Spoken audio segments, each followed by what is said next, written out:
Years ago when I'd go speak in different places, I'd go and I'd speak in Houston, and my niece Jane would always come and hear me speak, and she'd always sit in the front row. And then she would whisper to me, "Your slip is showing." That was my beautiful niece. "Your slip is showing." Well, today, guess what? Our gentleness is showing. You're sitting in the front row. Our gentleness showing, our kindness is showing. And actually, we are understanding that all of God is present right here, right now, and expressing as us, in us, and through us. It is so fantastic. And because we are God expressing individualized, we are expressing our perfect physical self. If we have something, it's perfect. If we have a pain, if we have anything, we know that all of God is here. And actually, God is expressing as us through our perfect physical self. God is here through our emotional self, our mental self. We're just so sharp in everything, and our spiritual self. And I want to tell you, as we are open to expressing our spiritual self, the most amazing things can happen. Like, for example, about a week and a half, I went to sleep. Isn't that an amazing thing that happens? And while I was sleeping, Spirit was composing this song. While I'm sleeping, Spirit is composing this song about love your neighbor as yourself, and also that we are absolutely showing our gentleness and our spiritual selves. It is so amazing. I was basing it in my sleep on the wisdom of the Dalai Lama, quoting the Dalai Lama while I was sleeping and composing this song. And the Dalai Lama said, "No act of kindness, no matter how small, is wasted. No act of kindness, no matter how small, is wasted." And also, he reminded us that three things in human nature are very important. The first thing is to be kind. The second thing is to be kind. And guess what? The third thing is to be kind. Isn't that cool? So there it was. The meaning of kind comes from the word kin. The meaning of the word kind comes from the word kin. And the kin means somebody close to you, your relatives. This person is somebody you trust, somebody you follow blindly. You just trust this person so much. And it is something that I want to talk to you about. A posse. Do you remember going to movies a long time ago, Western movies?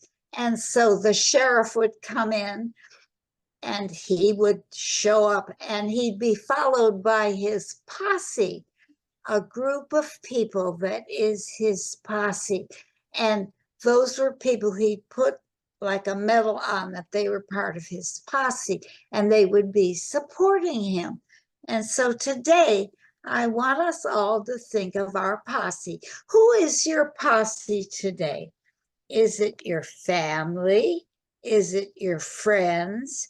Is it people that you love? Who is your posse today?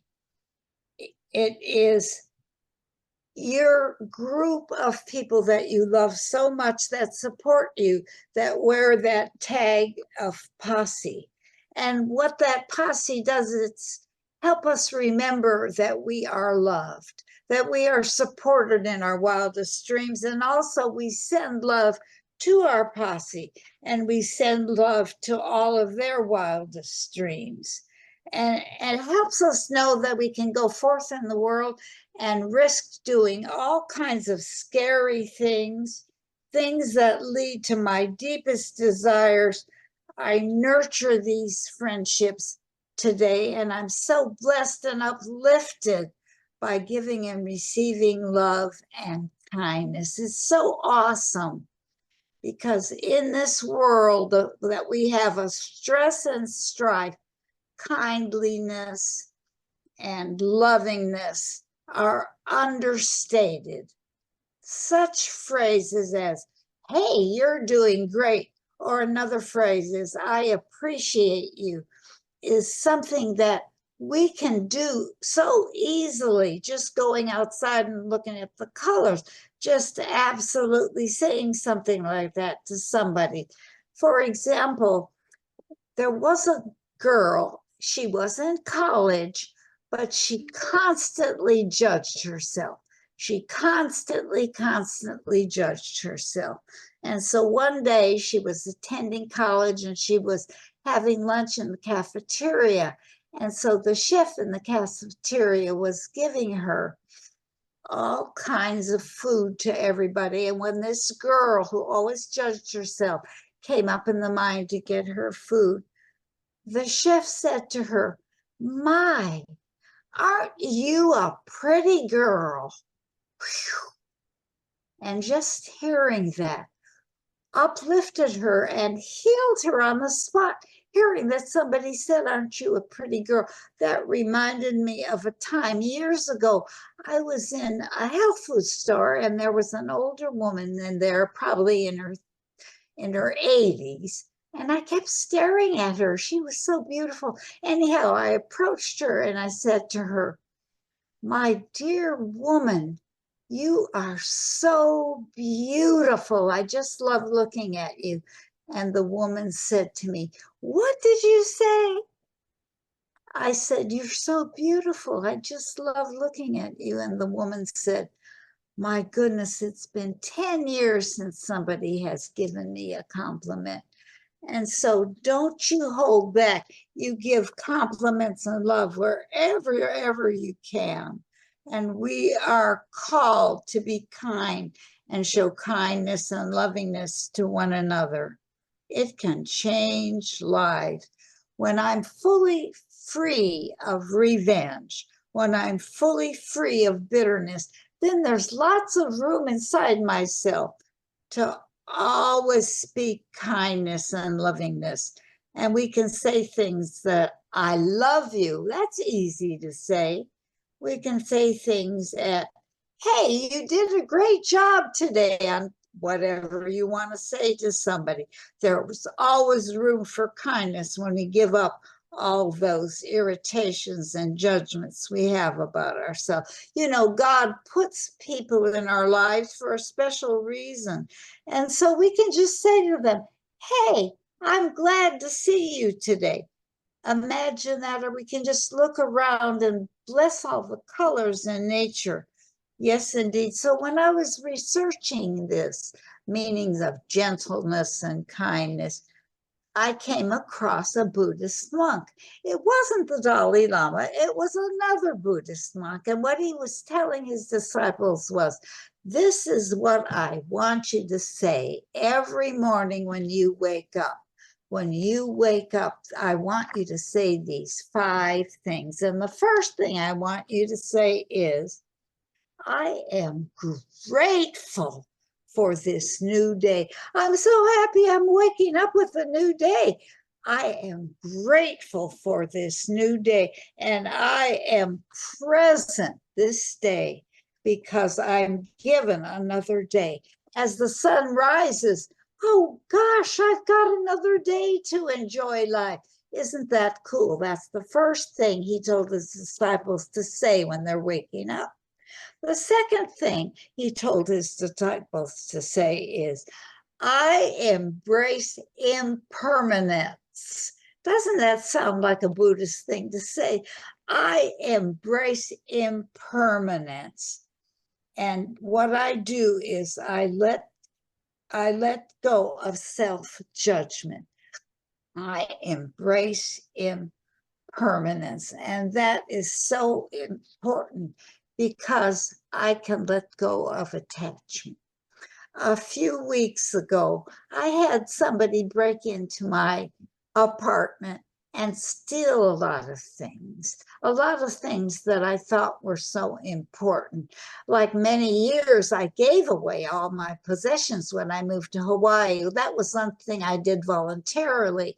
But a few weeks ago and months ago, when someone broke into my apartment, they took all the things I was attached to, all my Kuan Yins, my guitar, things like that. And all of a sudden, I had a shift, and I decided I'm not going to be attached to anything anymore. I am going to bless the people who broke into my apartment and bless that they get what they needed from absolutely stealing some of those things. And I gave up being attached and just enjoying whatever it is that I was experiencing. So that's the second thing he told them to do. The third thing he told them to do is, I cultivate compassion for myself and for others. That's what he wanted them to start off their day with. I cultivate compassion for myself and others and let go of my self-judgment. What a burden. I can let go of my self-judgment. How cool is that? And the fourth thing he wanted them to say when they woke up is, I focus on the true nature of reality. So a little while back, actually last week, somebody called me that I had never talked to before. And somehow they got my number and called me and asked me for prayer. And then I listened to them with my whole heart what they wanted prayer for. And so I proceeded to give them a treatment, a spiritual mind treatment, a loving spiritual mind treatment. And then I hung up. And a little while later, this person texted me and they thanked me for those beautiful words. They call them beautiful prayer and beautiful words. And then they said, I send you a kiss. They sent me a kiss. Wasn't that cool? Because I sent them a loving treatment, a beautiful prayer. And the fourth thing that the Buddhist monk wanted them to say to themselves when they woke up is, I focus on the true nature of reality. I walk the path of wisdom. I seek knowledge and self-awareness. That's what he wanted his disciples to say. I focused on the true nature of reality. And finally, the fifth thing he wanted them to say when they woke up is, I am at peace with myself and tranquility, and I surrender to still be open and change, but I am at peace with myself, and I am still open to surrender and change. And as I was doing research on kindliness and godliness, I came across something that the Mayo Clinic talked about kindliness, and this is what the Mayo Clinic said. Physiologically, isn't that a great word with all those syllables? Physiologically, kindness and gentleness can positively change your brain and well-being and cause the reward centers of your body to light up. To light up. Endorphins, you probably heard of endorphins. Endorphins are your body's natural painkillers. And when you show gentleness and kindness, it's a muscle you are exercising. And the more you exercise this muscle, you get stronger and stronger with each use. And the oxytocin of you, the love hormone, oxytocin promotes bonding, trust, and social connection. You know, actions like hugging, actions like holding hands, actions like smiling at a stranger are like warm hugs for your brain.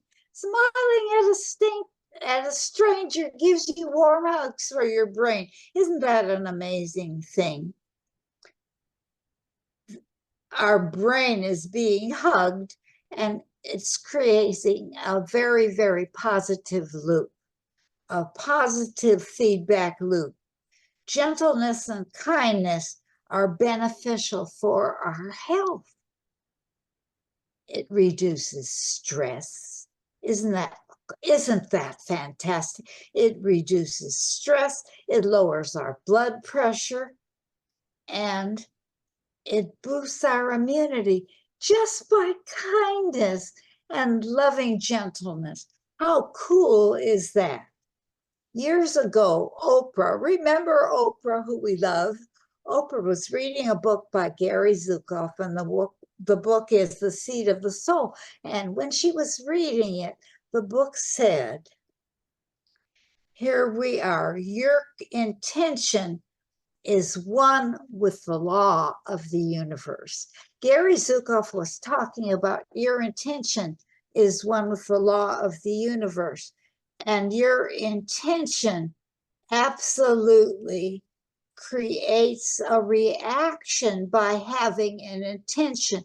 And then Oprah would ask, God, what is your dream for me? And the next morning, when she had a meeting with her staff, she told her staff, she said, from now on, I'll always have an intention in my daily television program. I'll always have a certain intention that I am having with my daily television program. And perhaps you noticed at that time the quality of her television programs absolutely increased multifold by having a clear intention. I love that. So we are going to have a clear intention today. And as we go on and on, I would like to share with you a story. It's a Christmas story about somebody who was a cobbler. And this cobbler was also, the story was written by Leo Tolstoy. So one day, when the cobbler was kind of starting to rest, he heard a voice. And the cobbler's name was Martin. And the voice said, Martin, Martin, I hear that you would like to see me. And tomorrow, if you stay by your window and you invite me in, I can actually come into your cobbler shop and share with you tomorrow. And Martin said, is this the Lord talking to me? Can I watch out my window tomorrow and see the Lord? And so he cleaned up his shop. He put a beautiful tablecloth on the table, and he put there a glass of milk. He put there a loaf of bread. He put there warming a cup of tea, and he got ready.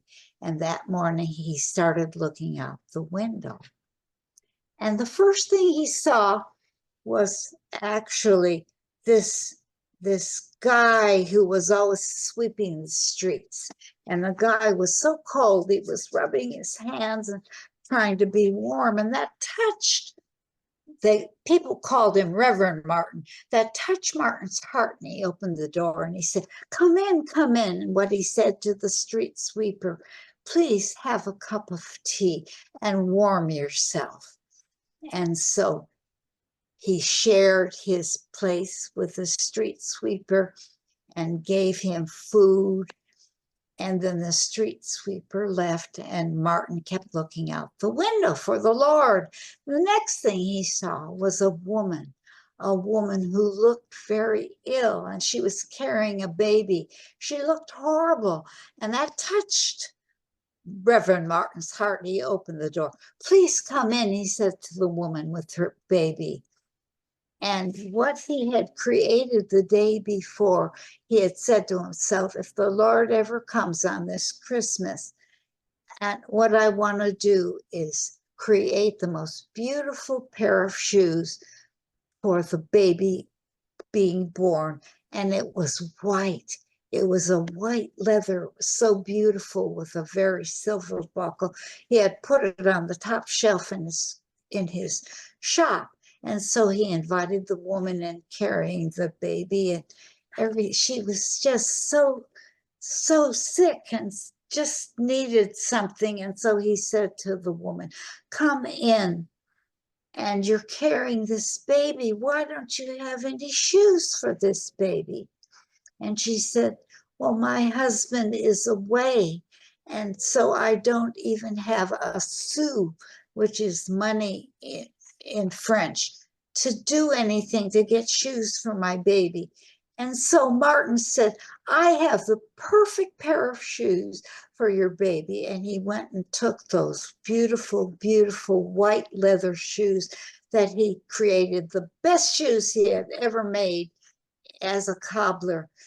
And he tried them on the baby, and guess what? They fit perfectly. And he gave the woman food. He gave her everything. And he was so grateful to be able to give her that food. And so then she left, and he went back looking through his window, hoping that the Lord would come. And so the woman told him that she was going to the hospital because she was sick, and she was hoping they would take her in. And then she left. And he said, maybe the Lord isn't coming. Maybe it was only a dream. But I'm still going to look. And all of a sudden, he heard that beautiful voice again saying, Martin, Martin, did you see me? I was there. And Martin said, I didn't see you, Lord. And the Lord said, whenever you ask that street sweeper to come in, I was there. Whenever you asked that sick lady and her baby to come in and gave her those shoes, I was there. And one by one, all the people who had passed by his window the previous day showed up and thanked Martin for what they did. And so the Lord kept talking to him. When you showed kindness to them, you were absolutely, in my name, you were speaking the Lord's name. And Father Martin just reveled in the Lord speaking. When I was hungry, you gave me meat. When I was thirsty, you gave me drink. When I was in prison, you came and you visited me. So inasmuch as ye have done it to everybody, Reverend Martin, you have done it unto me. I just love, love, love that story. Won't you join me right now in treatment for the day?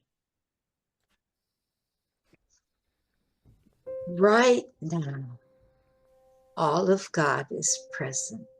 Right now, I love knowing that all of God is present. And I can tune into that beautiful presence of God, expressing the truth of who I really am. When I see my body, I know that it's truly God's body. If I'm having a pain, I say, wherever the pain is, God is. Wherever my body is, it's God's body, and God is. How sweet that is. When I am actually centered and groundness, I say, I am, wherever I am centered and grounded, God is. How sweet that is. When I actually know that because I am God's individualized expression, I have limitless prosperity to do what I want, when I want, for as long as I want, for my prosperity is God's limitless prosperity. It is so sweet knowing the love I have for the world. Everything I have is my individualized expression of God, and it is good. It is very, very good, for it is my expression of God expressing uniquely. What a thrill! I am so grateful as I release my word into the law of the universe, knowing indeed that even as I am releasing it, all is well. And so it is. Amen and amen.